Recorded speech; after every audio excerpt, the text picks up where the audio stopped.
आप हमारी बात को ना मानकर आप तो महाभारत का चरित्र लेकर आओ। गीता प्रेस गोरखपुर के महाभारत का पूरा एक आनंदमय चरित्र को लेकर आइए और उस महाभारत के चरित्र को घर में बैठकर थोड़ा सा पढ़ो।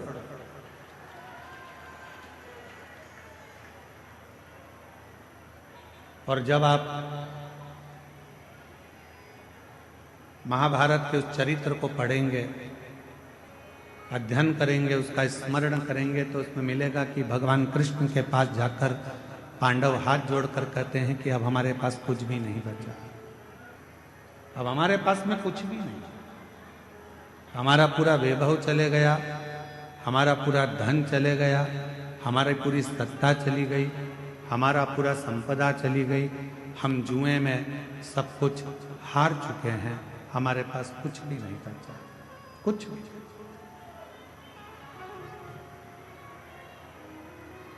अब हमारे पास में कुछ भी नहीं है तो हम क्या करें? पांडवों की दशा देखकर भगवान कृष्ण ने कह दिया कि तुम एक काम करो कि भगवान शंकर का भजन करो।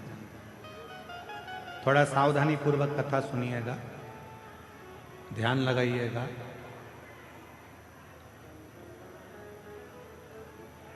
कथा में आपका ध्यान रहे। बहुत दूर दूर से आप लोग आए हो और बाबा की कथा सुनने के लिए आए हो। आपके पास में अगर कोई खड़ा भी है तो उसके पांव पड़ लो, हाथ जोड़ लो और उसको नीचे बिठा कर कह दो थोड़ी देर चुप हो जा, 2 घंटे के बाद जितना बोलना है बोलते रहना। उसके पांव पड़कर उसको नीचे बिठा कर कह दो 2 घंटे चुप हो जा, उसके बाद में तू बोल लेना जितना बोल, और नीचे बैठ जा।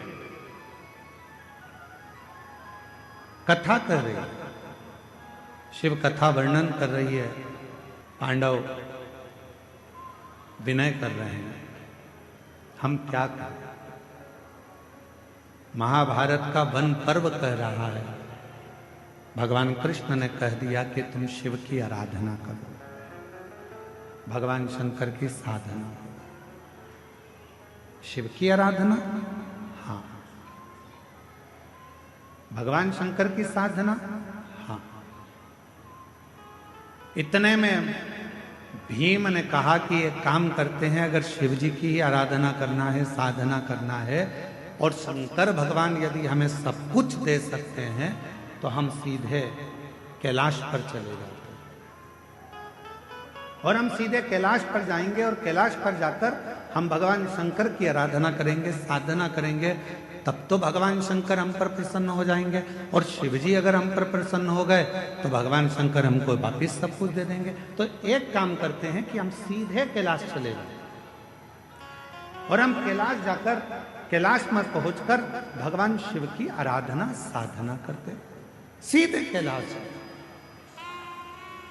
अब जरा चरित्र पर ध्यान देना कि भगवान कृष्ण खुद कह रहे हैं कि भीम, जाने को तो तुम कैलाश जा सकते हो, जाने को तुम कैलाश पहुंच सकते हो, जाने को तुम कैलाश जा सकते हो और कैलाश पर जाकर शिव जी का भजन कर सकते हो, शंकर जी का स्मरण कर सकते हो, शिव की भक्ति कर सकते हो, मना नहीं। पर हम जानते हैं तुम सीधे अगर कैलाश तक पहुंच भी गए, मालूम पड़े मुख्यमंत्री के दरवाजे तक पहुंच भी गए, प्रधानमंत्री के दरवाजे तक, राष्ट्रपति के दरवाजे तक पहुंच भी गए, और वहां जाकर खड़े होकर तुम आवाज लगा रहे हो कि भैया जाकर बोलो मैं आया हूं, तो द्वारपाल पूछेंगे तुम कौन हो? तो कहा कि बस जाकर कह दो कि मैं आया हूं, मेरा नाम लेकर बोल दो कि मैं आया हूं। पहचान ही नहीं है तुम्हारी, जानते ही नहीं हो तुम। प्रधानमंत्री के पास द्वारपाल जाकर बोल भी देगा कि कोई राम प्रकाश आया है आपसे मिलने के लिए, प्रधानमंत्री जी बोलेंगे कि कौन राम प्रकाश? मुख्यमंत्री से जाकर कहा कोई कमलेश आया है, कौन कमलेश? उसको पहचानेगा कैसे? नहीं है पहचान। वापिस आ गया। दरवाजा खटखटा। भगवान कृष्ण कह रहे हैं, भीम कैलाश पर जाकर भजन करना सरल है, पहुंच जाओगे, बैठ जाओगे, पुकार लोगे, विनय कर लोगे, निवेदन कर लोगे, बाबा को बार बार पुकार लोगे, पर याद रखना वहां बाबा तुम्हारी पुकार को सुन भी लेंगे तो भी तुम्हें कुछ दे नहीं पाएंगे, कुछ दे नहीं पाएंगे। इसलिए एक काम करो, 12 वर्ष के लिए तुम जब वन में भ्रमण करोगे, इन 12 वर्ष में प्रतिदिन का एक नियम बना लो कि एक पार्थिव शिवलिंग का निर्माण करना है, पूजन करना है।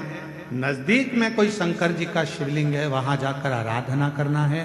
12 वर्ष के वन में तुम 12 वर्ष तक जब वन में रहो तो 12 वर्ष के वन में केवल शंकर की आराधना करना, शिव मंदिर तक जाना, शिवालय की पूजन करना, पार्थिव पूजन करना और शंकर का स्मरण करना। 12 वर्ष तक शंभु, 12 वर्ष तक तुम शिव का भजन, 12 वर्ष। हम सीधे अगर कैलाश चले जाएं और कैलाश में जाकर अगर भगवान शंकर से मिले तो मिल जाएंगे, मिलेंगे, ऐसा नहीं कि नहीं, पर नहीं दे पाए। शिव महापुराण की कथा कहती है कि 12 वर्ष तक पांडवों ने भगवान शंकर की रोज प्रतिदिन शिवलिंग का निर्माण करा और पूजन करा। एक समय ऐसा आ गया कि भीम के मन में आया कि नियम सबने लिया है तो थोड़ी सी मैं जरा हंसी उड़ा लूं, और भीम ने क्या करा, एक पेड़ को काटकर उसकी जड़ को लिया, जड़ को गोल घुमाकर एक जगह पर रख दिया और अर्जुन से जाकर कह दिया कि ये शंकर का शिवलिंग है और तू पूजन कर। अर्जुन को नहीं मालूम था कि ये शंकर का शिवलिंग है या जड़ है, उसने तो शिवलिंग माना और अर्जुन ने शिवलिंग मानकर उसकी आराधना कर ली, साधना कर ली, जल चढ़ा लिया, पूजन कर ली, बेलपत्र चढ़ा दी, भक्ति कर ली, पंचाक्षर मंत्र का जाप कर लिया, षडाक्षर मंत्र बोल लिया, ओम नमः शिवाय बोल लिया, नमः शिवाय बोल लिया। अर्जुन ने बारंबार शिव जी को प्रणाम कर लिया, दंडवत कर लिया।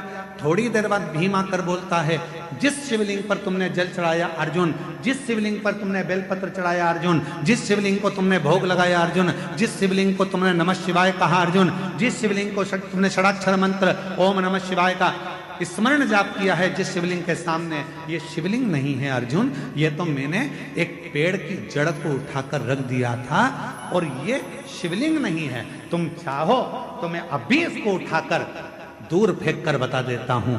इतने में अर्जुन ने कहा, भीम भले तुमने पेड़ की जड़ काट कर रखी हो, पर मेरा विश्वास कहता है कि मैंने जल चढ़ाते समय इसको शंकर मान लिया तो ये वृक्ष की जड़ भी शंकर हो गई,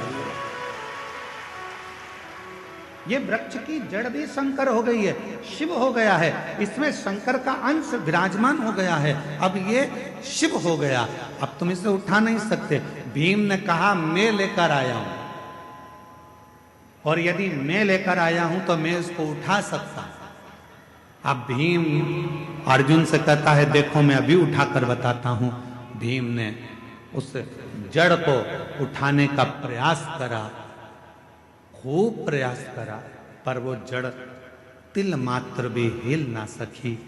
तब भीम ने हाथ जोड़ लिए कि यहां शंकर विराजमान हो गए। शुभ भटक लो,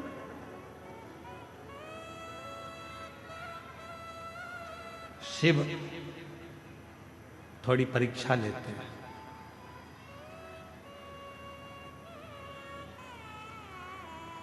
आपने भी पढ़ाई करी है, हमने भी पढ़ाई करी है, आप भी कॉलेज तक पहुंचे हैं, हम भी कॉलेज तक पहुंचे।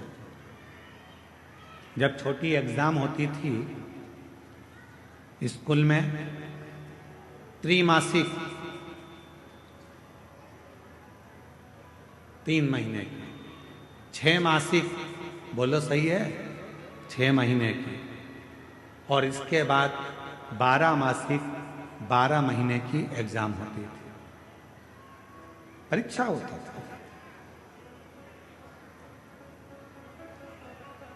छोटी एग्जाम 3 महीने में हो जाती थी, फिर 6 मासिक, इसके बाद में 12 मासिक परीक्षा, वार्षिक परीक्षा हो जाती थी। धीरे धीरे जब हम रोज प्रतिदिन भगवान शंकर के मंदिर में 1 लोटा जल चढ़ाते हैं तो धीरे धीरे मेरा भोले बाबा आपकी रोज थोड़ी थोड़ी परीक्षा लेता रहता है और उन परीक्षा में हमको पास करते रहता है। और एक बार जब हमारी जिंदगी की पूर्ण परीक्षा हो जाती है तो मेरा भोलेनाथ फिर वार्षिक परीक्षा का रिजल्ट तुम्हारे हाथ में दे देता है।